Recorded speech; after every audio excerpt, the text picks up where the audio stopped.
Powered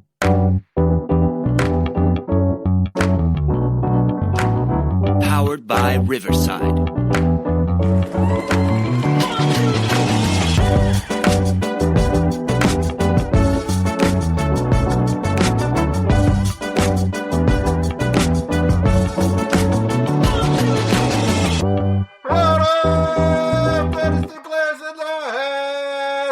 It's the Dynasty front office, and we are building you championships one trade at a time. I'm your host, Jesse Schneeman, and I am here with the two best friends anyone could ever have.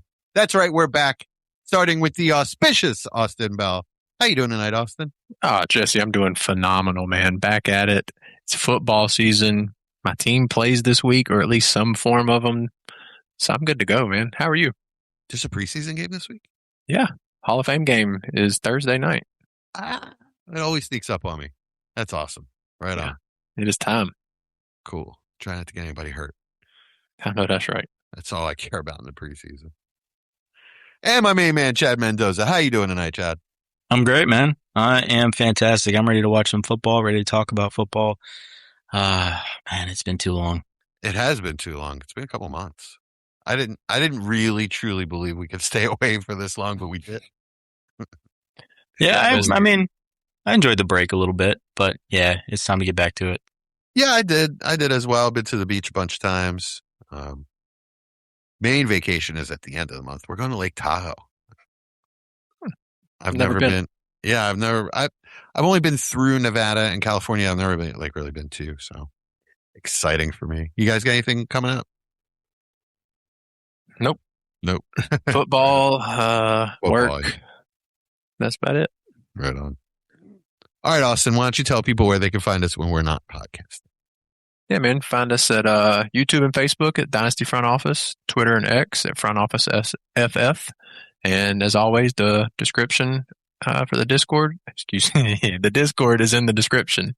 Make sure you check that out. We're always talking about, everything from trades to, as Jesse just said, travel and leisure and everything. It's a blast in there, and it's been pretty active even in the summer. So I've noticed it started picking up with training camp news and everything. So it's been fun. So make sure you check it out. Yep. And we're going to talk about, sorry. So what are we doing tonight? This week, we're going to talk about QB rankings coming into the 2026 season, as well as a trade banger of the week and our new segment, Front Office Focus Player. So that should be pretty exciting. So, yeah, all of these rankings will be posted in our Discord. Discussion going on. There will be a discussion going on there. Yeah, there will. Always is. Yeah, but get on in there to the Discord. That's the best way to engage, manage your team. That's right. All right, gentlemen, let's do some QB rankings. Let's do it. You knew I was going to use that transition. Yeah, I knew you couldn't resist. All right, Chad. How many people, let me ask you this, how many quarterbacks do you have in your tier one? I've got one. All right, so I don't have to ask who that is. It's Josh. Austin, do you have anybody else in your tier one? I do not. Okay. I'm with you guys. Yeah, Josh, tier one. Tier two. 5 guys? 5 guys. Like the restaurant? Yeah, I've got 4. So, Okay. one's probably pushed down a little bit, but yeah. Yeah, 4 to 6, I guess. I don't know. Somewhere in there. I have 2 guys I want to put in that tier, but realistically, they're probably not there yet. So I think 4 may be the correct answer. Okay. Not that I want to do a whole, list of tiers or anything like that. I was just curious. So, does everybody have Drake May too? Yeah, I do. Yeah. You don't sound that confident. I do not. Yeah. Or I am not. Excuse me. Yeah. Was there any thought at all in your mind that you would put him number 1? No. Now, after this season, if he can replicate to some fashion what he did last season, absolutely. He will probably be the clear one. Mm-hmm. But clear we've been one. burned. Yeah.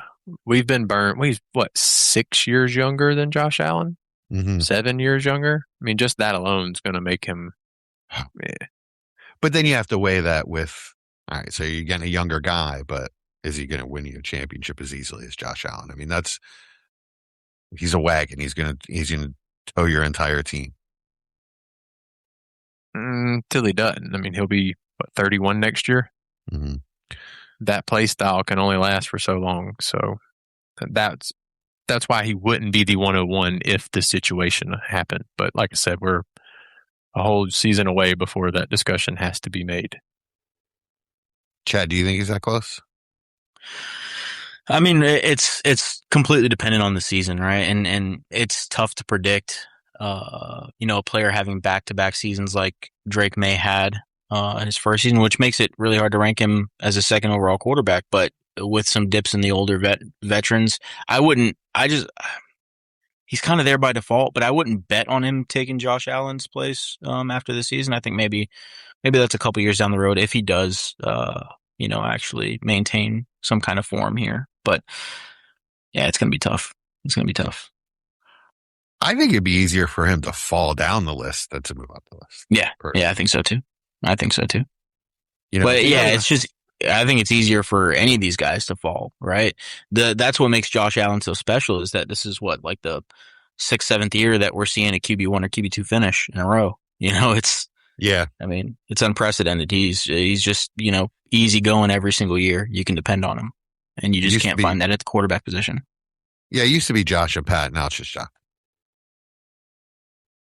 Yeah, I mean, May only finished 15 points behind him last year. So, like I said, if he puts up that kind of numbers again, for me, he's going to be the clear 101.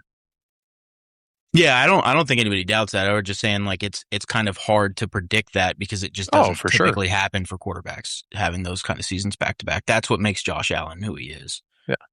It would be pretty special if Drake May was able to replicate that and come up with a nearly 600-point season again.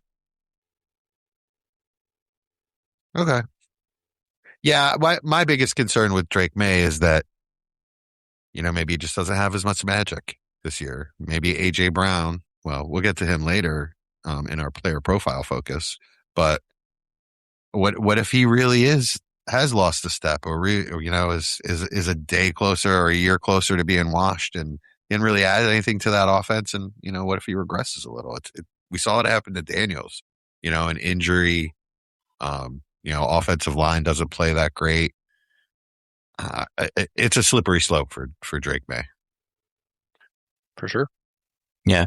But I mean, speaking of Jaden Daniels, I know we're not going to go one by one through our list here, but he's my QB3. So there is a little bit of safety here. Wow. Yeah, I know. There's a little bit of safety here in that we know what kind of talent these players are. And, maybe Jaden Daniels a little bit more so with the rushing upside. Although Drake Mays is pretty high as well, there is a pretty good floor there. Even if we do see an injury or something, people know like these guys are going to be able to put up points. I have Daniels 9, but that's a pretty fluid tier. Like Josh, and then May, Lamar, Burr and Herbert. May, Lamar, and Burr is a tier, and then Herbert, Mahomes, Hurts, Daniels, and Caleb are all a tier for me. Any of those guys could hop up into the top 5 pretty easily, with just one good season. All of them sort of need a bounce back of sorts. None of them really had a top 10 QB year, right? Yeah. It's an interesting kind of landscape with quarterback right now because there's so many really interesting kind of situations going on within the league and players that you think could hypothetically take a leap up or could take a step back. So I think the first 3 tiers honestly are going to be extremely fluid this year for me, and that's the top 10 players. That's 3 tiers for me as well. Yeah. Same. Okay, perfect. So yeah, I mean I wouldn't be surprised if 3 of my third tier are in the top 5, after the season. So, it's a really good time to have an issue at quarterback, because I think there's a lot of good guys you can take a shot on if you're trying to make a trade and get somebody that maybe somebody else has a little bit more depressed than you do. Yeah, I agree with that. So, where do you guys have Herbert? I'm very high on him this year. I have him at 8. Hey, I have him at 8 too. Okay, I have him at 5. Do you have like Mahomes and Chad, you have Daniels above him. Is that I have Mahomes, Caleb, and Daniels above him. okay? Yeah, I have all those guys ahead of him too. But it's close. Not for Yeah. Mahomes. I actually, to be honest, he's the first player of that next little tier for me. I kind of have Caleb and Daniels in a little small tier together. I would take those two over Herbert pretty much every time. Wow. Okay. And I mean, Herbert has the ability to easily jump up. Sure. We just haven't seen it in 4 years now. So I'm not going to just guess. I mean, I see the talent. Sure. Plays. I mean, I see talent in a lot of people, but that doesn't mean they're going to get me production. Mm-hmm. Well, you can't just blanket statement it. You have to analyze why, like last year it was clear that they lost their top 3 tackles after week 4. Yeah. So what they about the year before that? I don't remember specifically, but the offensive coaching was poor. What about the one before that? Oh my goodness. We're talking about, but that's what I'm saying. Like, that's my point is I need to see the production. Yeah. I hear what you're saying. He's never had a good offensive coach until now. I mean, I'm not going to say Greg Roman is a bad offensive coach, but he's not good for fantasy. Not good for a quarterback, like for a passing game for fantasy. He's terrible. Now it's Mike McDaniel, with Herbert, who I believe is as talented as anyone in the league outside of Josh. I mean, Josh is just on a different level. But outside of him, Herbert is just as talented as any of these guys. He's got the weapons, Hampton, Ladd, Aranda Gadsden. I mean, say what you want about QJ, but I mean, he looked pretty good last year. And then, the second year guy, Trey Harris. I don't want to name all their weapons, even though I just did. And Choku. I'm just saying he's got the weapons, he's got the system, and he's got the talent. I'm there. I'm all on board. I think having him at 8 having him at 8 is kind of baking in the talent, right? Like he's got one finish better than QB8 since he's been in the league. And when did he come in? Like 2020, 2019 or something like that? 20. So yeah. So, I mean, we're saying like, we think this guy is better than what he's been finishing. It's just kind of hard to put him too far ahead of that when there's other players that are kind of in the same boat where you're saying, okay, there's so many different quarterbacks in the league right now that are capable of a top 5 finish. Yeah. I mean, I guess you could say the same thing for Caleb. I look at what he's got going on, and he could easily be just top 3 by the end of the year. Mm-hmm. Yeah, absolutely. With again, do you want me to name all of his weapons and his offensive coach? No, let's skip that part. But yeah, no, point made. We agree.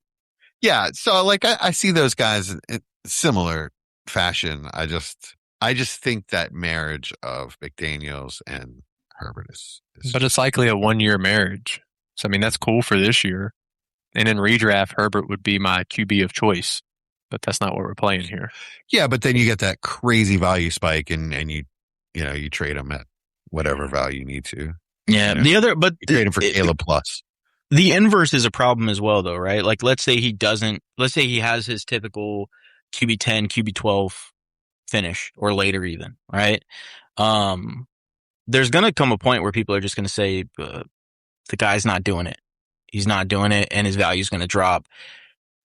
Do I want that over a guy like Caleb, who can probably afford a couple of seasons of mediocrity? QB10, QB9 before his value truly drops. Jaden Daniels with the injury history, that can be a little scary. So we'll kind of, sidestep that one. But there's a few guys that if they have that, just borderline QB10 finish in the next 2 years, they're kind of going to maintain where they're at.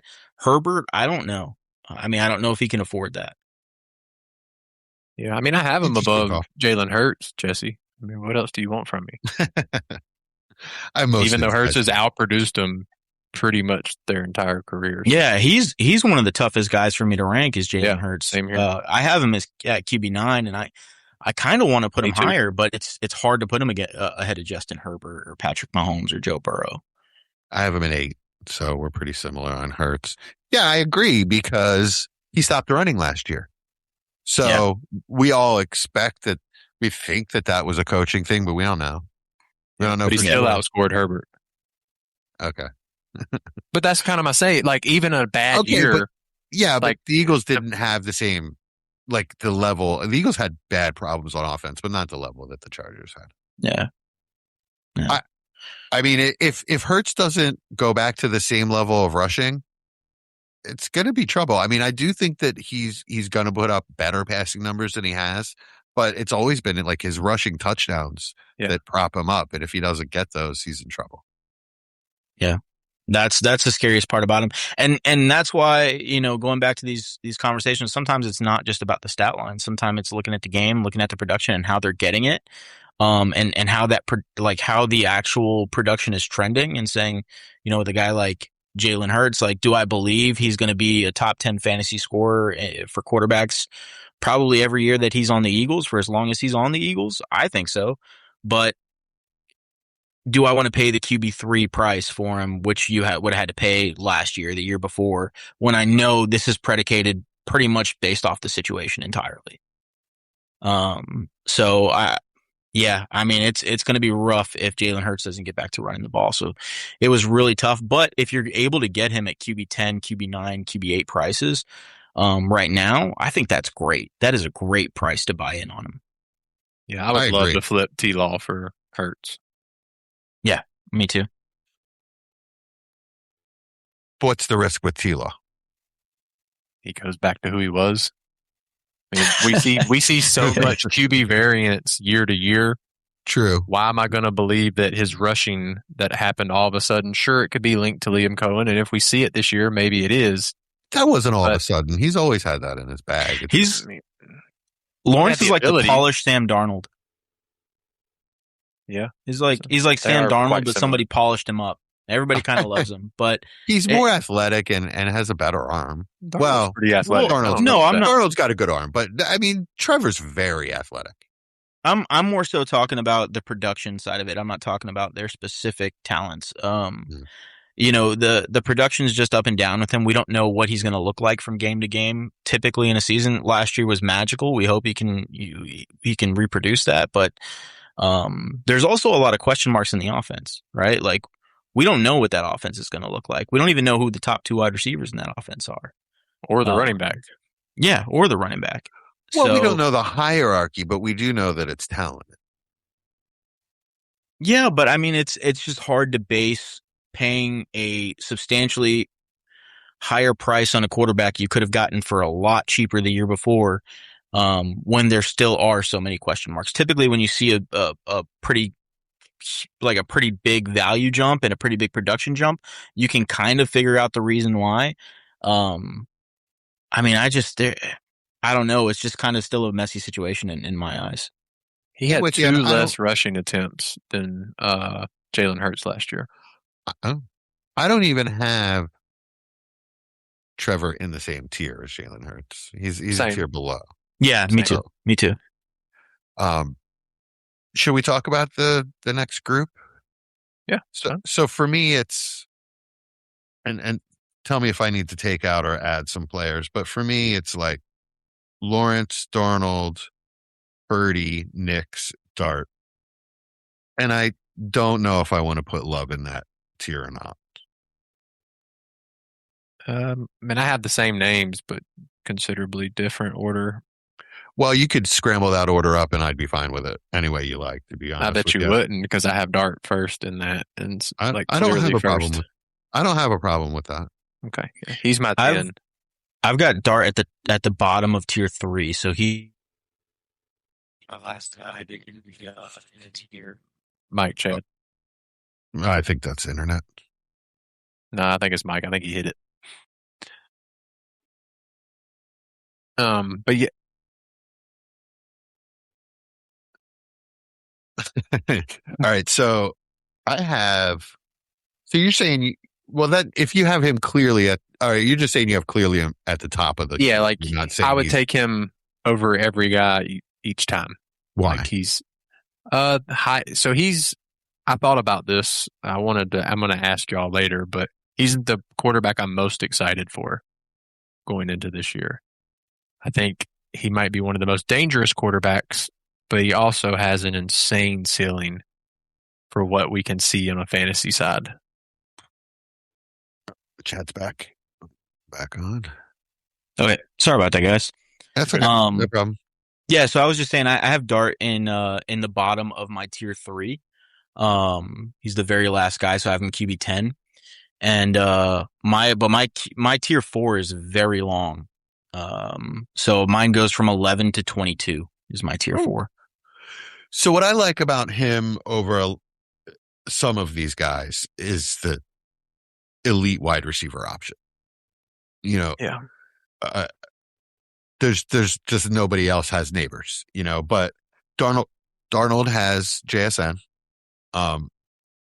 Purdy and Nix and Love to me and Lawrence would all take a hit because of that. Like if you're evaluating them, all putting them in the bag and shaking them up, I would rather have the guy, the quarterback that has the elite wide receiver.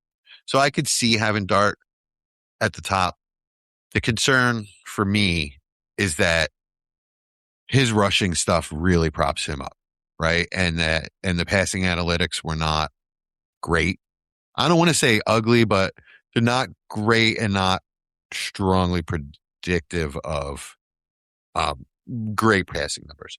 So if you really believe in the rushing and you really believe that Neighbors is going to lift his game, then absolutely put him at the top of that tier. I don't have a problem with that. But those, to me, that's the risk, is that he's not a good enough passer. And, if they play to try to stop his run, maybe you can minimize him a little bit. I push back on that. Sure. I push back on that. I do think the unpredictability of the offense was apparent, but a lot of that was due to injuries. His number one wide receiver was Darius Slayton.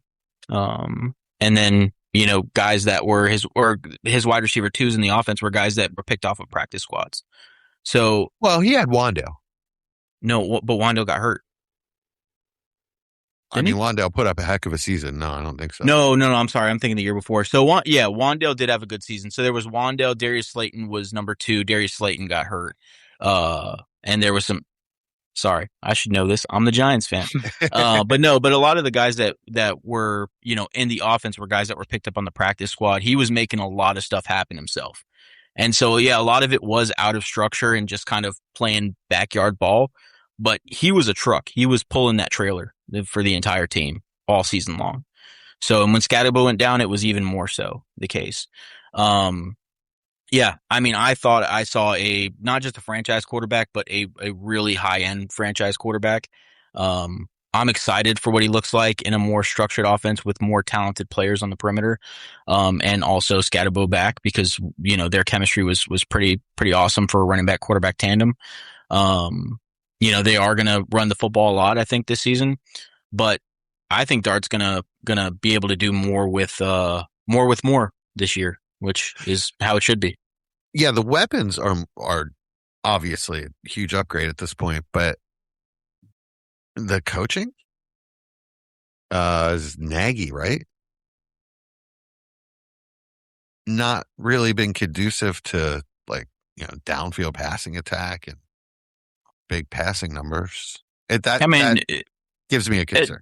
It depends on how you're looking at it, right? With Trubisky, he put Trubisky through some really good seasons as a quarterback, and he kind of fizzled out after they parted ways. What's that? What's really good? I mean, Trubisky had a top 10 dynasty finish, didn't he? Did he? Pretty sure. Let me see. Okay. 15. He's 15. Okay, that's so with Nagy, he had a I can 15 buy. Finish.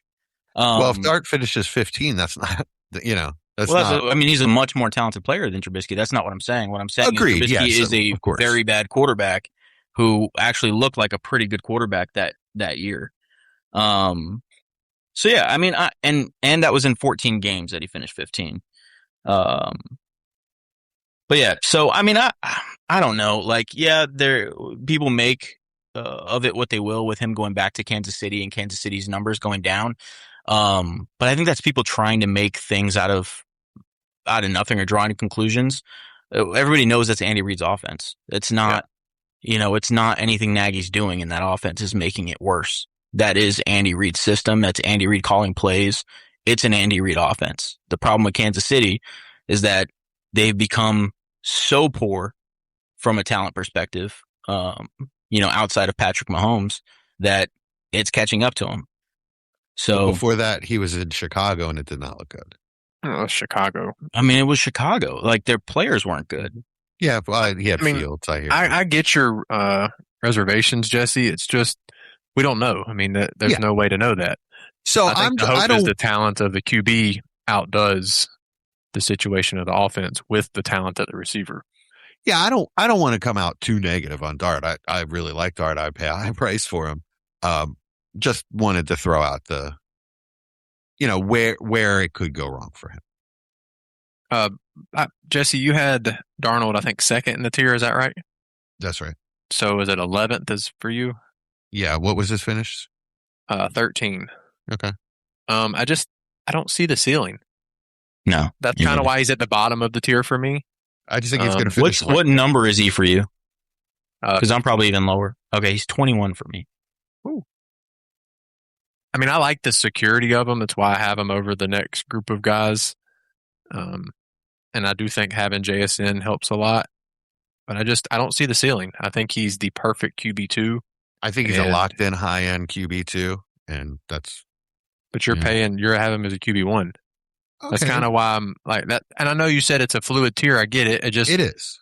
Having them above guys who could finish at QB3, 4, 6. I mean, I also have, I don't know. Do you really think that he can't? Why can't he? I mean, he had a ridiculous season last year and finished at 13. A lot of these guys haven't. He had 477 attempts. He's got to throw the ball. Like, he had an amazingly efficient season. I think when you're asking a guy not throwing the football to replicate amazingly efficient seasons every single year, it's just typically not going to happen. Yeah. He also lost his running back. Well, yeah. I mean, I know they drafted a running back, but he's got to throw the ball. Like, that's the thing is I'm not saying Darnold is the 21st best quarterback in the league. I'm saying he's not throwing the football. So if he's not going to be incredibly efficient like he was, he had a really good season. But it's just hard to it's the same thing with, it's the same thing, but at a lower tier for Justin Herbert, right? The argument against Justin Herbert is he's just not throwing the football. That's been the argument. Sam Darnold, obviously lesser talent than Justin Herbert, but in the same kind of situation, he's just not throwing the football. So if we see the attempts go up this year and he is somewhere around the efficiency he had last season, it could be really, really good. But there's your upside. But we need the defense to be worse is what we need. And I don't know if that's going to happen. But that can always outside happen. Of injuries. That takes 2 injuries. You know what I mean? Like 2 key injuries and that happens. They lost Reek Woolen already. Yeah, I mean, he was already their 3rd best corner, so that's fine. Not really. He was, but that's no, okay. not Josh Jobe is not better than him. He's better in certain packages. So, I mean, I also have Purdy right there, and I mean, I could go on and on with all the issues with Purdy. Like he's throwing the Debo again. I mean, the offense is scary. If really they can stay healthy, he could just absolutely demolish the season. But man, it's a bunch of players that could be hurt. Yeah, absolutely right. Yeah. So, I just think everyone in that tier has things that could really, really go wrong for them, except for Darnold. He's pretty much, that's why I have him in that tier. Is like, he's pretty much, in my mind, outside of injury, he's a lock to be there. I mean, we're talking about a quarterback that has had 2 good fantasy seasons in a very long time. We can't say he's immune from ever having a bad season. Like, it could fall apart. Well, yeah, I mean, he did lose his offensive coach. Yeah, I mean, I don't think that's the most likely thing in the world, but I'm just saying, like, let's take a step back here and say we're not talking about a top 10 quarterback. We're talking about it. It can fall apart for any of these guys, especially so for a guy like Darnold who has struggled in the past. Baker, it fell apart for this past season, and we didn't think that would happen. That's true. Yeah, he was terrible after week 4. He feels- absolutely terrible. He feels disrespected for it too. Yeah, believe me, he let everybody know. Yeah. So I'm just saying, like, it's great. Sam Darnold, it does feel like a pretty safe option, but I think we should also take a step back and say, you know, there is still some danger with a guy who is just now finding his footing again. Yeah, I'll defend having Darnold in that tier, but I'll not defend having him at 2 because, like I said, it could be Dart, it could be.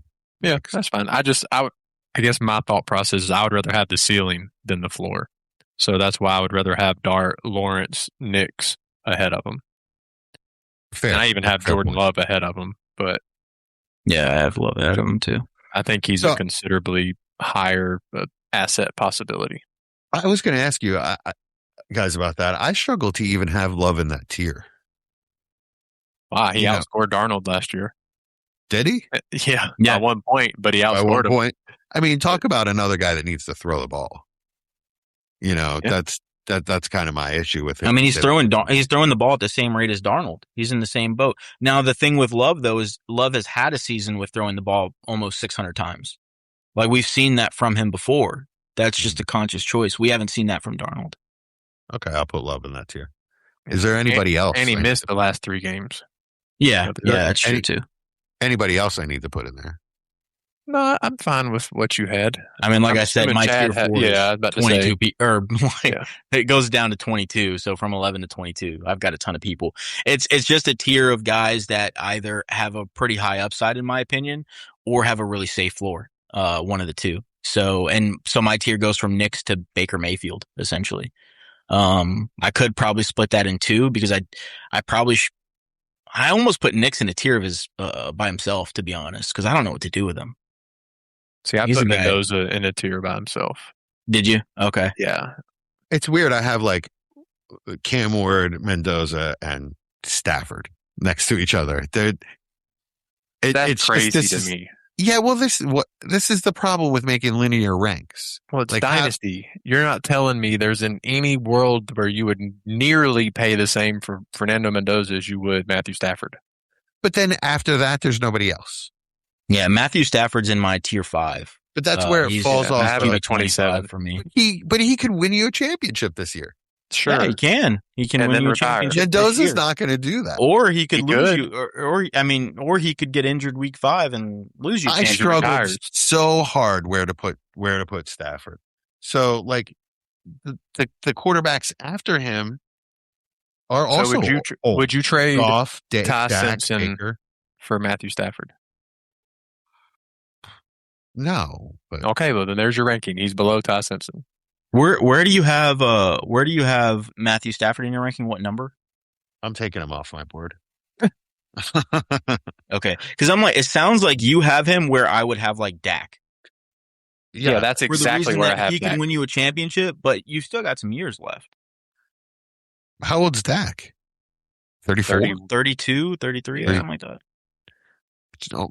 Around the same age, and also 30. Around the same age. Stafford's Aren't they? like 38. Yeah, he's 38. I'm still 34. All right, still getting our game legs. Well, you always hate rankings because you I think do. a lot of this year. You think I don't- you've always done that. Well, I get yeah, it. because if it's going to win me a championship, then it's worth more than like Stafford's worth more than Goff to me because I don't believe No Goff's chance. going to win anything for me. No, Like, but Goff is my QB2. Stafford would be my QB1. there's Like in my lineup.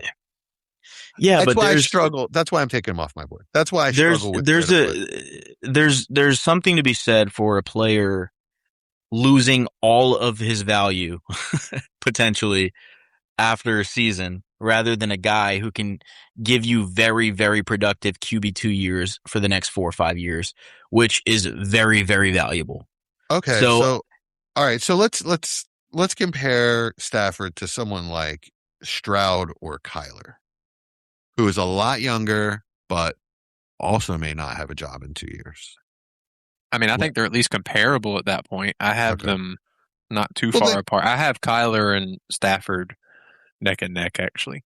Well, then, really, I just have Stafford above the other old guys: Goff, Dak, Baker.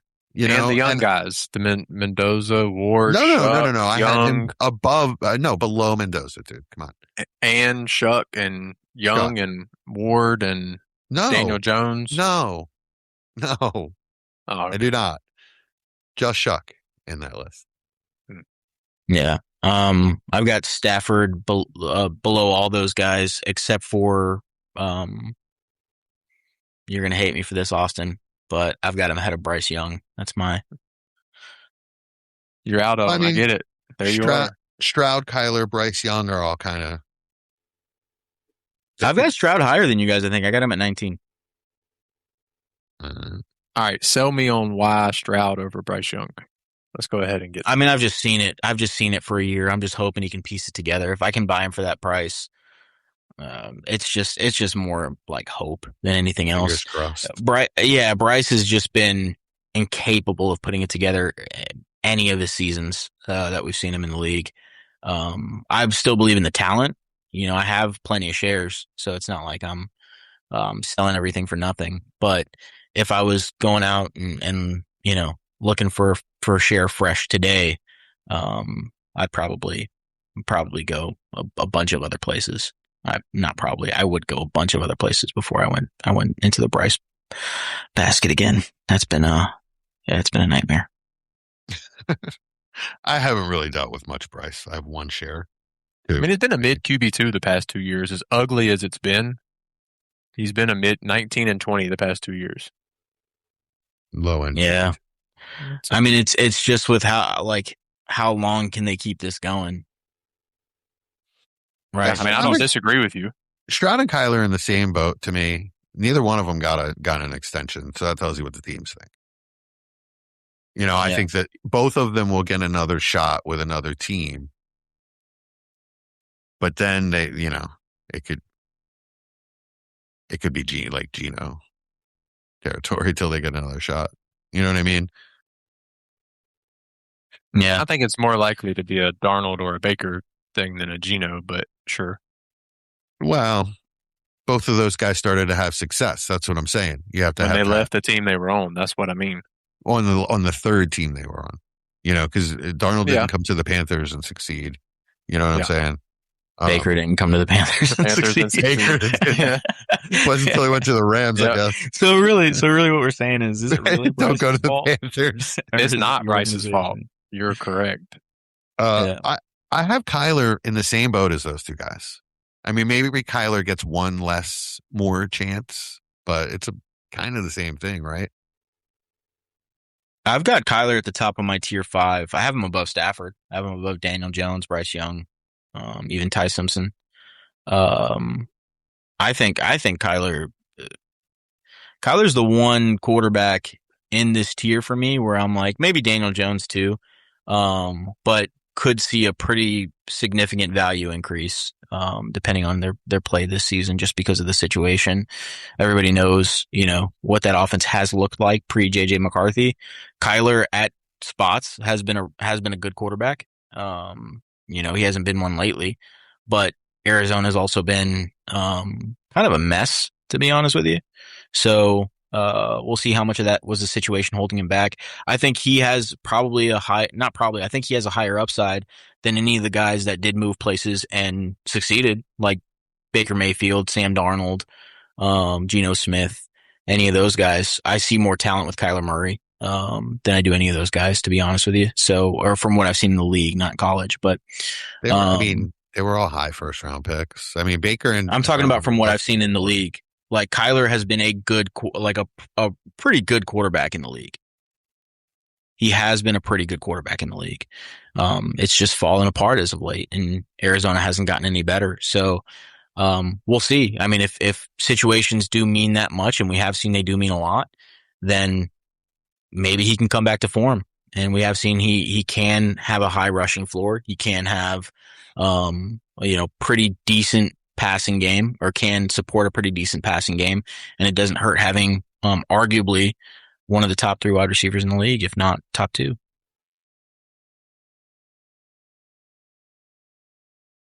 All right. All right, now sell me on why Cam Ward deserves to be up there.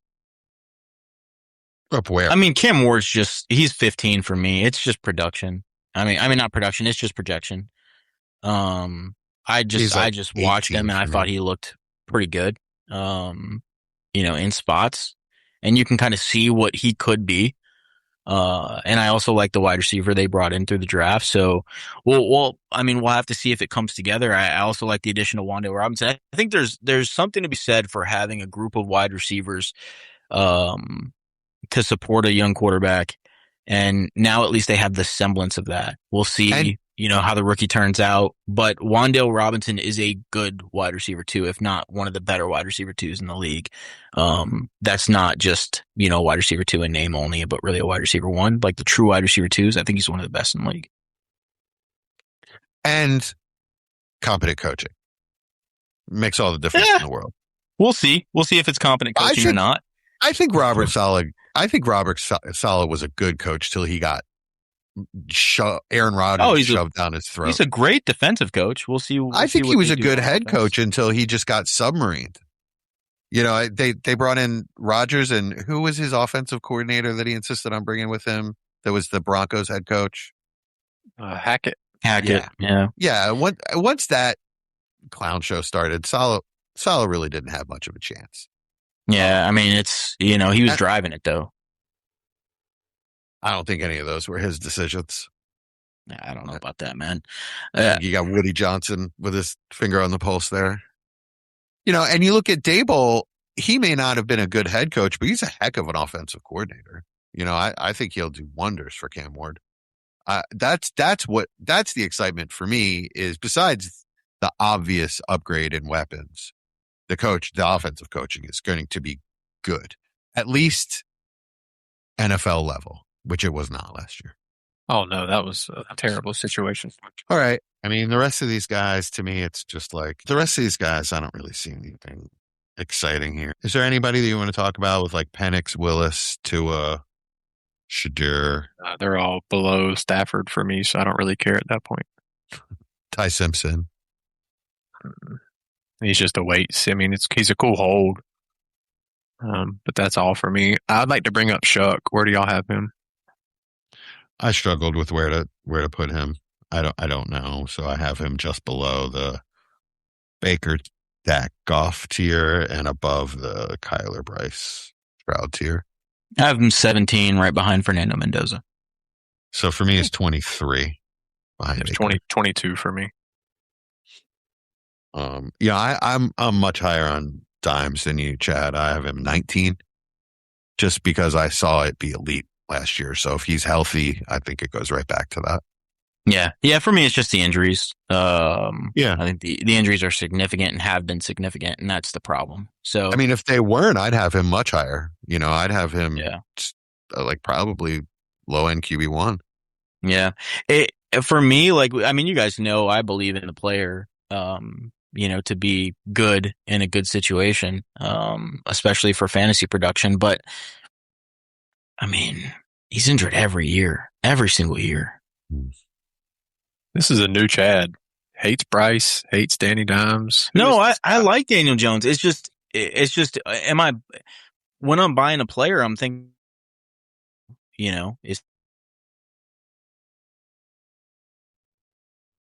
Your mic's cutting, muting itself. It said the host has muted you. I was trying to unmute myself and I muted you. My bad. Oh, no, that's all right. So when I'm buying a player, I'm thinking, half of it is or half of the thought is, what am I going to do with this player if I have to move on from him? And with Daniel Jones, I think the market's pretty non-existent, if he's injured, and he's injured every single year. So if I'm in a season and I need to move off of Daniel Jones, he's an immovable asset at some point. So it's just tough.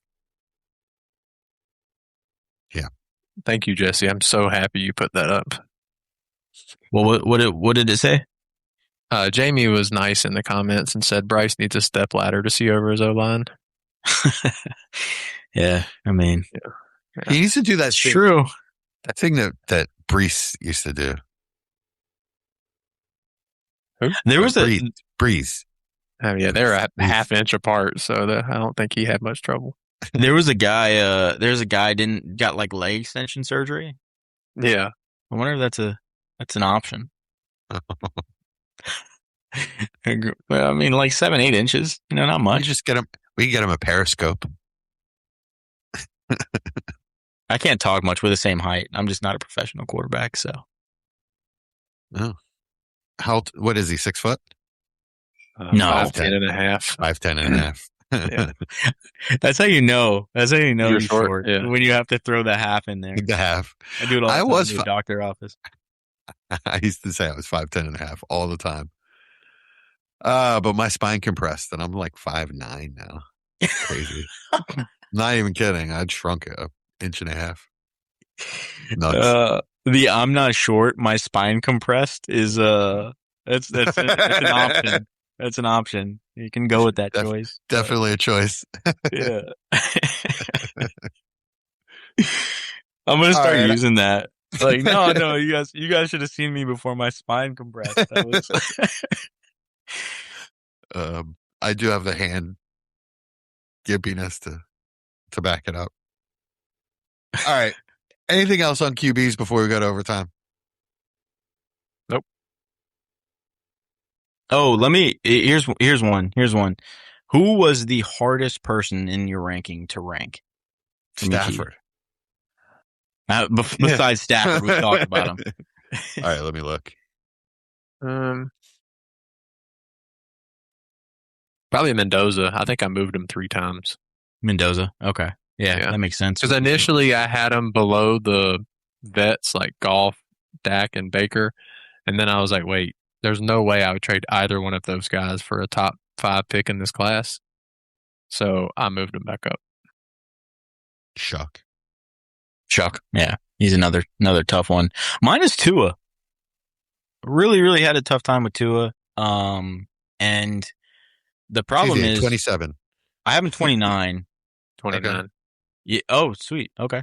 So yeah, I have him 29 too, but I look at where he's at and I'm like, man, for that price, I'd buy him everywhere. So I just don't know what to do with him. But it'll be interesting to see how the season goes with those guys for sure. They all have pretty interesting question marks.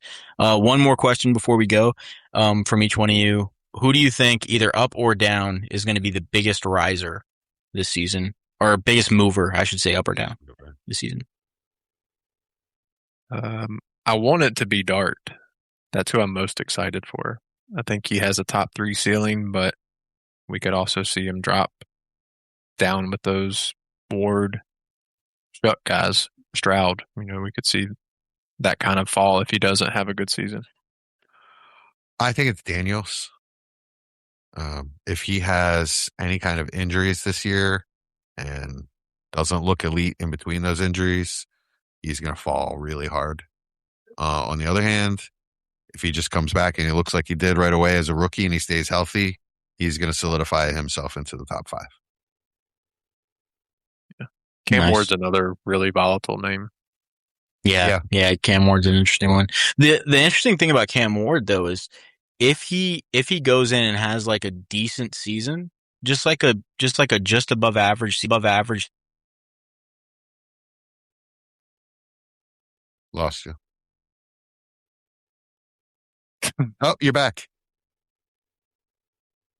Yeah, you're good. Back. You're back, Chad. Yeah. I can hear your dog in the background. I've read his faces. He's so mad. He must not be able to hear us because he's good. Oh, that must be it. He can't hear us. That's why he's not reacting. All right. Nope. All right. I guess we're in the overtime. Let's do it. You watch anything good lately? Oh, all kinds of stuff. It's been so long since we've been on. I watched Silo. That was really good. I don't know what that is. What is Apple TV show? Oh, okay. It's really good. Season 3 is releasing now. What's it about? Humanity is put into a silo because, like an underground silo, Oh, And okay. at the beginning, you don't know why, so I'm not going to try to spoil it. It's a really good show. There's like 10,000 people in a silo, and they don't know why they're in there. They just follow what's called the pact.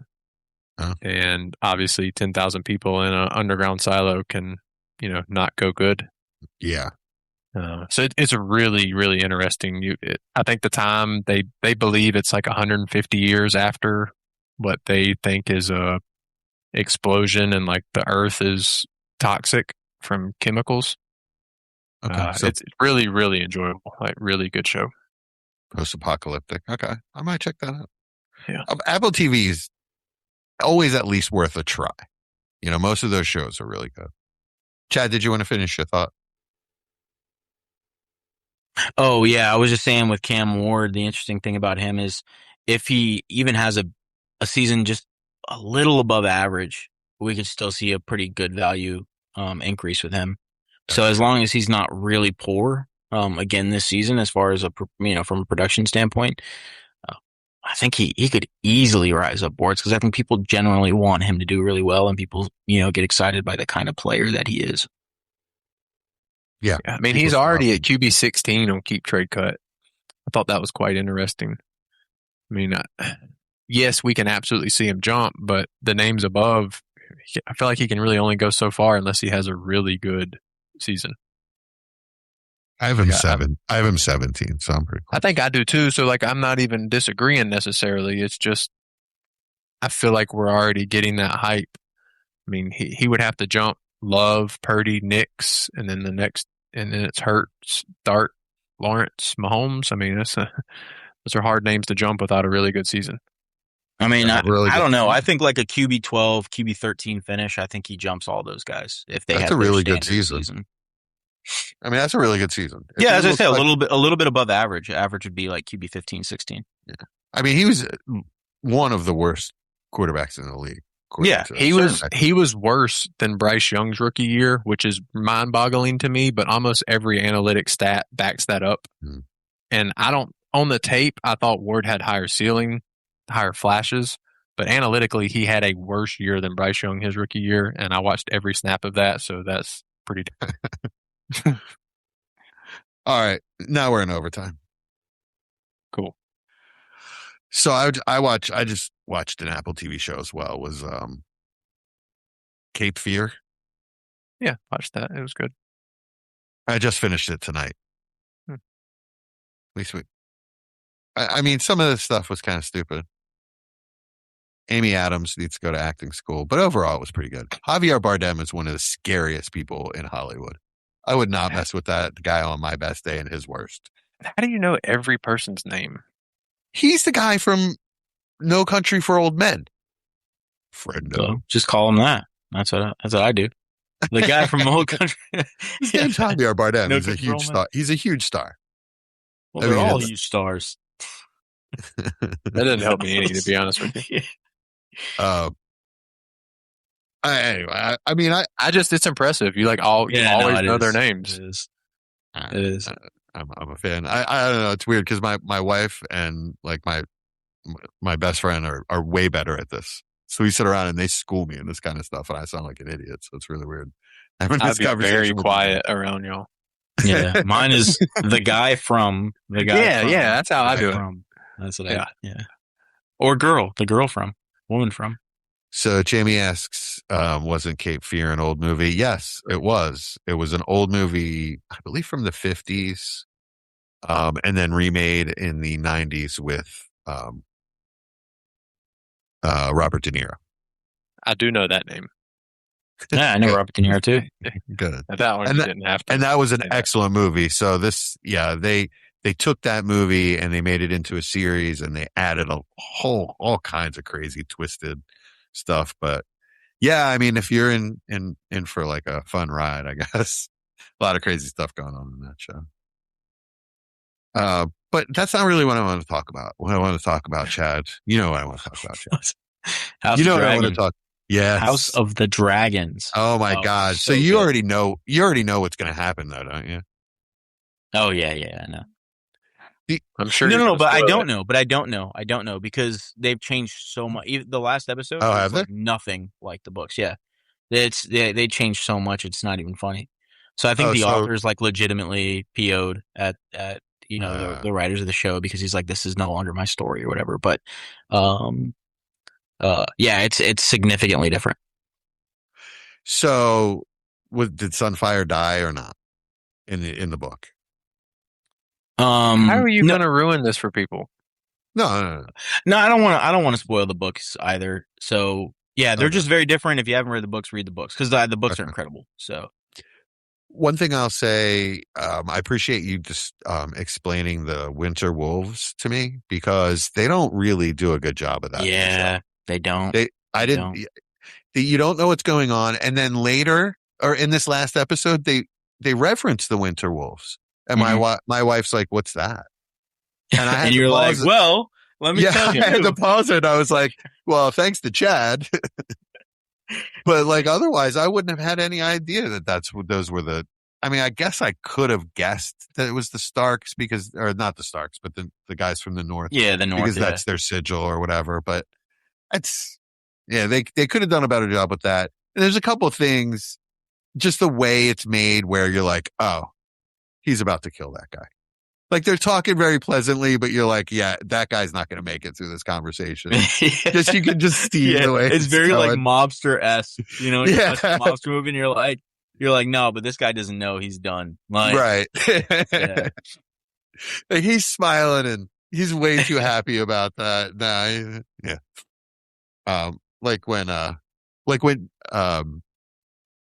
With all their names, when the eye patch guy, Aemond. Kills the knight that was escorting his mother. Yep. They're like standing there talking, and the knight has this smug look on his face. I looked at my wife. I was like, "This guy's not going to make it." Yeah. Aemond's he's an evil dude. Oh, well, if you have white hair and you're a guy in that show, you're probably not a good person. Yeah. Austin's like, what are you guys talking about right now? This is a perfect example of the conversation with Jesse and his wife talking about people. I would be just like this. Sit here and just nod. You guys see any good movies? You guys see The Odyssey? I have not. I saw like half The Odyssey. I'm not even sure if it was half The Odyssey, but I got my car tires changed and I took a Uber to the movie theater. And I thought I had enough time to watch The Odyssey, and they were like an hour and a half early. I was like, this is the first time you guys are ever early, so I had to leave the movie theater to go pick up my car. The one time, I don't want them to finish early. They're not going to like just park it out on the street. Yeah, but I had to be somewhere. So truly, I didn't have the time to waste. They were just forcing me to waste the time. And I was like, well, this sounds like a fun, way to waste time. So, but the half that I saw was pretty interesting. Amazing movie. I was extremely impressed. Best movie I've seen since Endgame. I'll put it that way. Wow. And if I were to spoil anything in that, y'all probably don't do that. I mean, it's only 2,000 years old. Yeah, but you'd be surprised at the amount of people that don't read books. So no, I know. Well, actually, trying to read the Odyssey on your own is probably pretty difficult. We read it out loud in class when I did it in school. That way seriously, out loud in class. Yeah, everybody took turns. That way, if there's something going on in there, especially with the crazy, old timey language, maybe I just don't know. But that sounds stop crazy. And explain it. It's because he didn't have to change homerooms all day. Like who? The teacher read it the entire time, and y'all just sat there and listened. No, we all took turns reading. I'm serious. So he just called on people, and y'all just started reading it. Yeah, absolutely. And that's crazy. you were supposed to have read the chapter the night before, and then you read it out loud in class, and then he would stop and explain certain things. It was great. It took a whole semester. That's crazy. In my school, they were amazing. Like, "You've got 2 weeks to read the Odyssey. Come back, you're going to be tested on it." Yeah, that was that's insane. It was a great class. I had a great English. That's all, and that does sound fun, though. To be honest with you, I did watch Obsession. Have y'all seen that? What is it? It's that like viral horror movie. Oh yeah, no, come on, you couldn't pay me to watch some horror movie like that. It was. Sorry. It wasn't my cup of tea. The plot is really unique. It's definitely a one of a kind of movie, but it wasn't my cup of tea. Cool. Well, Jamie says Super Troopers 3 is coming out soon. I've never seen them. You should see the first one. You got to watch. Yeah, the second one was like, yeah, it came out like the third one's 15 probably years going to be like that. But later. Yeah, The first one, one's absolute classic. Yeah, first one is really good. I don't know if it still holds up because it's kind of 90s humor, but it was funny then. You know what does hold up? What's that? Rush Hour. Nah, I knew you were going to say that. So good. So good. Which reminds me, I need to watch Rush Hour. 1, 2, 3, 4. Two's the best, man. I just watch every time I want to. I have like the urge to watch Rush Hour. It's always Rush Hour 2. Rush Hour 2 is the best one. I plead the fifth. 1, 2, 3, 4. Fifth. I'm not giving any Rush Hour takes. I got murdered for that. I just had to joke with you.